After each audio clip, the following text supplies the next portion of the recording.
welcome back. Today we're going to be taking a look at a review of right triangle trigonometry. Now, of course, everybody knows what a right triangle looks like. You have a triangle with a right angle on it. Right angle, of course, being 90 degrees. And you have some angle, we'll call it theta. And if you look at the sides, you have A, B, we call this the hypotenuse, we'll call that C. Now, from our right triangle, we get our normal right triangle trig formulas, which we learned in geometry and we covered again earlier this year.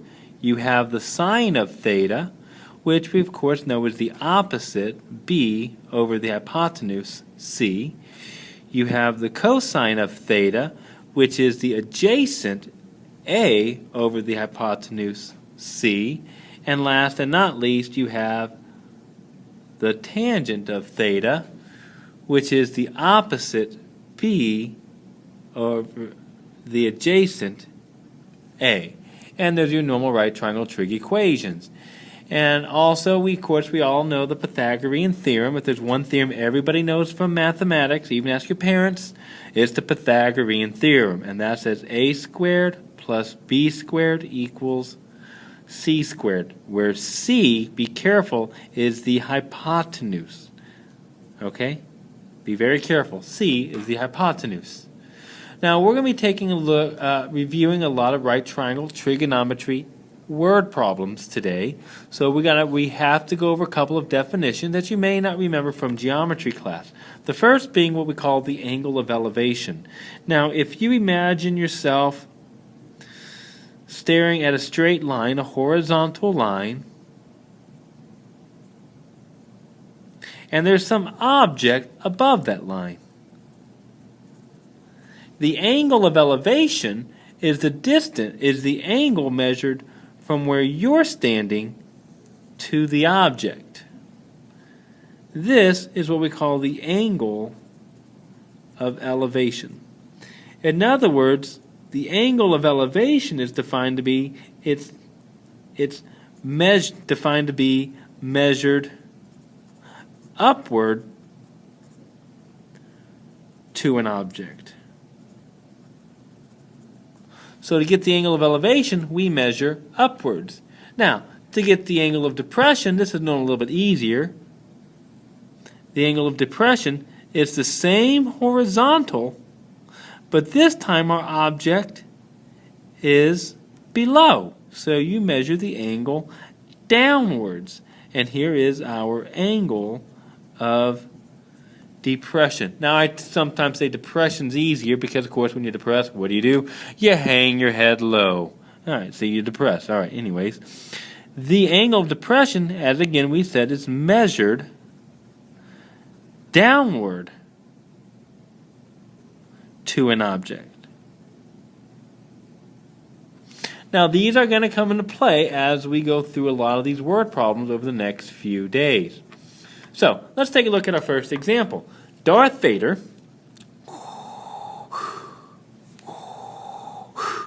who stands 2 meters tall is standing 5 meters from a building.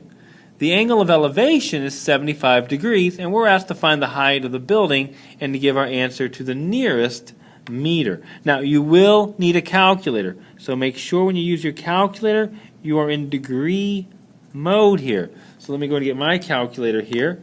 Check my mode. I am in degree mode, so make sure you're in the right mode. Draw your picture. Don't worry about Darth Vader right yet, but what we want to do is, well, I guess we can start. Draw Darth Vader first. So there's Darth Vader in his cape, and he is, of course, 2 meters tall. He is standing 5 meters from a tall building. Okay? Now, we're told that the angle of elevation, remember elevation, that's our upward angle, is 75 degrees. But you have to be careful. When you measure angle of elevation, for when he's looking at it, he's not looking from his toes. That's the most common mistake. He's looking from his head. This is the actual triangle we're looking at. So the angle here, so that's where he's looking to the top. This is our angle of elevation, which is 75 degrees. And of course, we know he is 5 meters from the building. Now, of course, the question asks, how tall is the building? Well, I can't get the building just yet, but what I can find is this height of my triangle. So basically, if I look at my triangle, the way it's set up right now, here's 5 meters, this is 75 degrees, and this is my height. Now, notice we are given the angle, we're given the adjacent, and we're looking for the opposite. So what has the adjacent and the opposite? Of course, that's our tangent function. So we're going to write this as the tangent of the angle, which is the opposite over the adjacent. Now, you don't show all this stuff, but it's good to just remember all of that.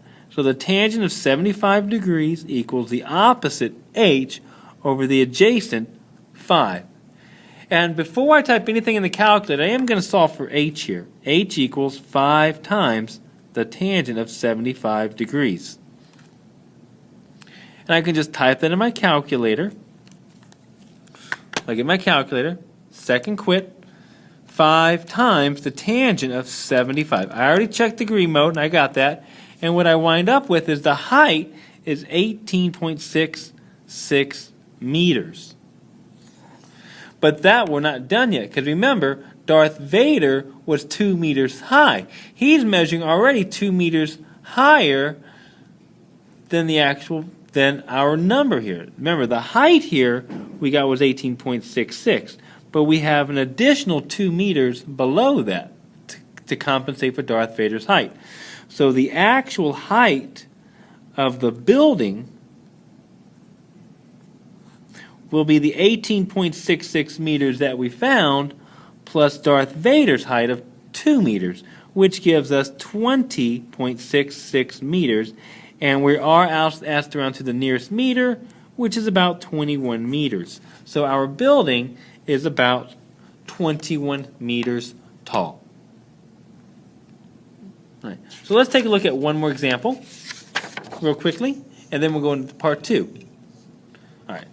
Luke Skywalker is coming in for a landing on Hoth. He is currently at an altitude of 15 kilometers above the planet's surface. The angle of depression, remember that's down, that says downward, from the plane to the ground, is 8.25 degrees. What is Luke's ground distance from the landing strip? So let's go and draw our picture. With all of these, you always want to first draw a picture. Okay? So I draw a picture. I draw Luke's X-Wing. Not perfect, but there's his X-Wing. We know he is 15 kilometers above the planet's surface. The landing strip starts right here. That's where he's looking towards. This is the landing strip right here. And he wants to fly to the landing strip. And if you notice, we get our right triangle. Okay. Be careful, he lands at the beginning of the landing strip, not at the end. It's not, he doesn't want to crash. So we're told that the angle of depression from the plane to the ground is 8.25 degrees. Now the common mistake is to make this 8.25, but that's not correct. Remember, we measure off the horizontal. And there's my horizontal right here. This angle is 8.25 degrees. Now, so to get this angle, I have a couple ways I can do it. One, I can just take 90 minus 8.25.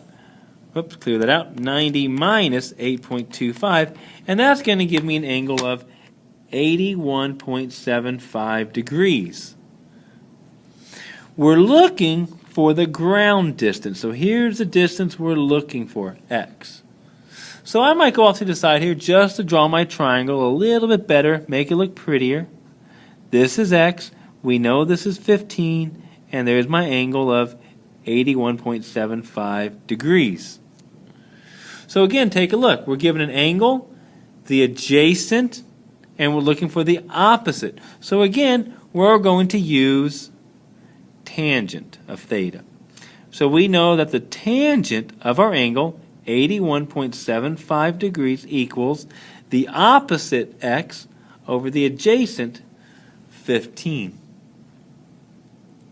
So to solve for x, I go 15 times the tangent of 81.75 degrees.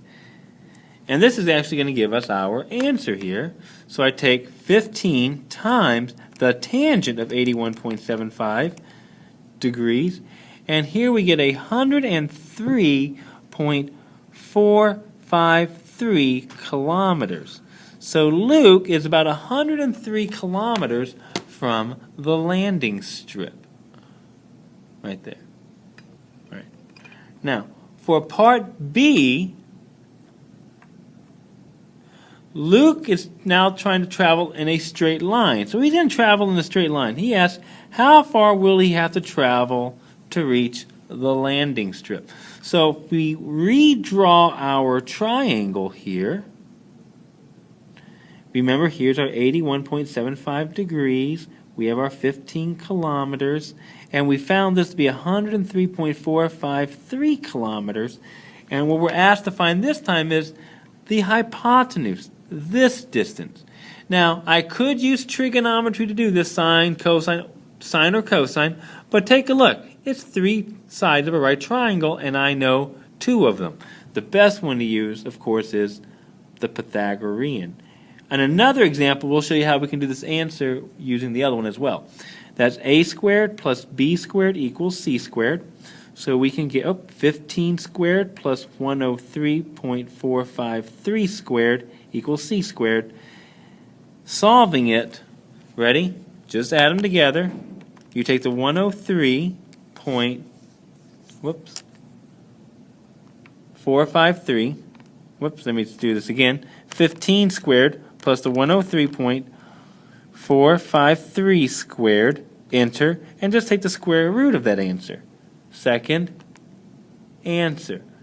Hit enter, and we get 104.535 kilometers. So that's how far he will have to fly. All right. We will do part 2 in just a few moments, so go and try these if you need to. So I would try part 3 as well, and then go on and we'll take a look at these 3 and 4 in part 2. Thank you.